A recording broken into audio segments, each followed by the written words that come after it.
Bonjour à toutes et à tous. Bienvenue sur ma chaîne YouTube. Réformer l'islam, disent-ils.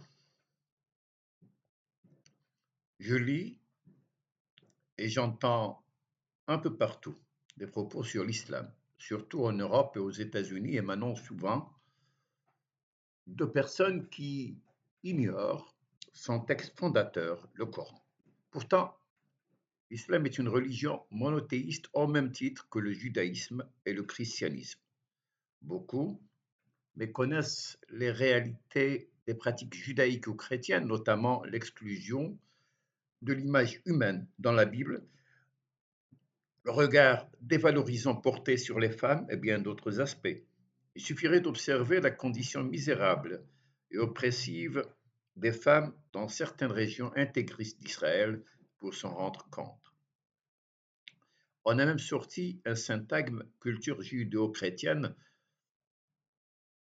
euh, qui ne résiste pas à l'analyse.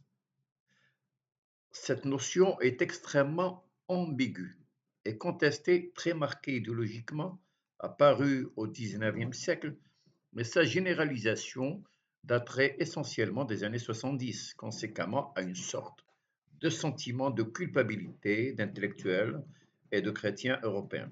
C'est un théologien allemand, Christian Bohr, disciple d'Hegel, qui utilisa pour la première fois ce syntagme en 1832.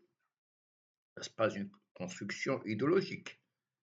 La Torah et la Bible, qui sont des livres saints, Ancien et Nouveau Testament, permettraient de constater les nombreuses similitudes entre ces textes et le Coran, et de comprendre pourquoi certains ne ciblent que l'islam tout en ignorant son contenu. Il s'agit là d'une posture idéologique. Il ne faut pas confondre le texte avec les épiphénomènes qui lui sont associés, lesquels ne sauraient représenter une religion portée par des centaines de millions de personnes aux langues, aux territoires et aux cultures variées. Il est vrai qu'au Maghreb, comparé à d'autres régions du monde, les exégètes et théologiens sérieux sont moins nombreux. On oublie souvent que l'islam a une vocation universelle et que l'État tel qu'il fonctionne aujourd'hui dans le monde est une construction récente. Je ne comprends pas cette injonction suspecte à censurer ou réformer, je mets entre guillemets ce mot, l'islam, ou à le mettre en adéquation avec la rationalité, je mets aussi entre guillemets cette expression, comme s'il s'agissait d'une nationalité, d'une communauté politique ou d'un système étranger à la raison. Toute religion traverse des phases d'ajustement endogène, en cohérence avec les transformations sociales et scientifiques. L'islam, comme le christianisme et le judaïsme, est une religion. Et en matière de rationalité, le Coran emploie un champ lexical lié aux radicales raisons qui dépasse les sans occurrences. Les actes de certains adeptes fondés sur une lecture réductrice du Coran sont condamnables, comme ceux qui se prennent pour les justiciers de Dieu, appelant souvent, en ignorant les textes, à la censure. La justice est parfaitement outillée pour y répondre. L'Algérie a connu une tragédie dans les années 90, il faut le rappeler. L'islam n'est pas l'islamisme.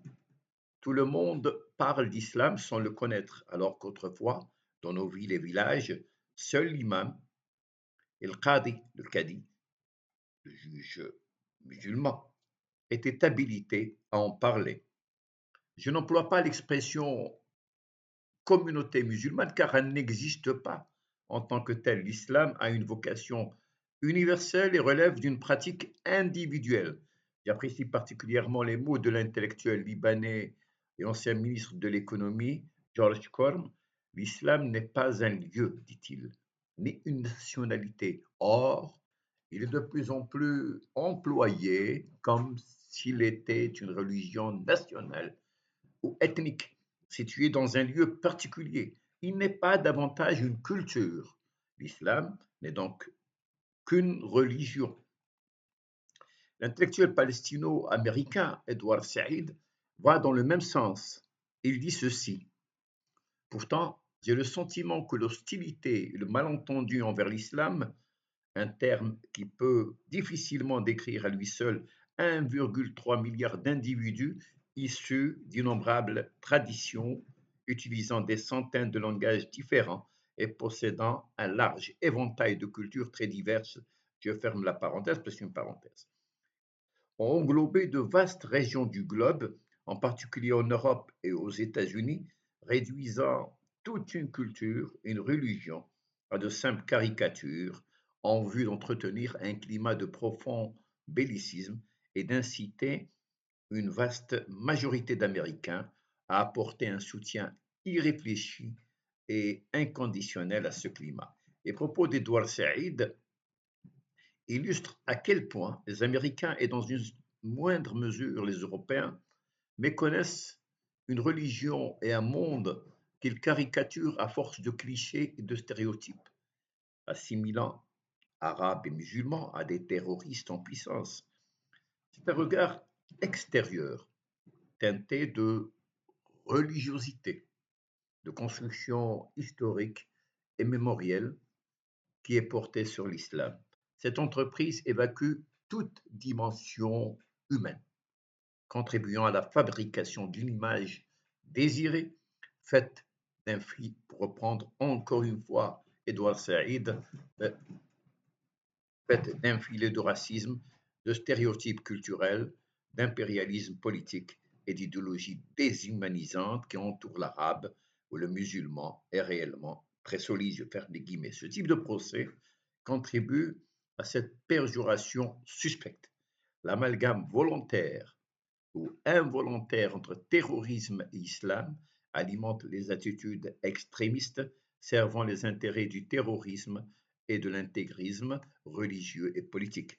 Quand Charlie Hebdo s'attaque au prophète, c'est permis, disent-ils, mais lorsque Guillaume Meurice de France Inter parle de prépuce nazi à propos de Netanyahou, il est vite licencié et là, on dit tout, tout simplement la Yajou.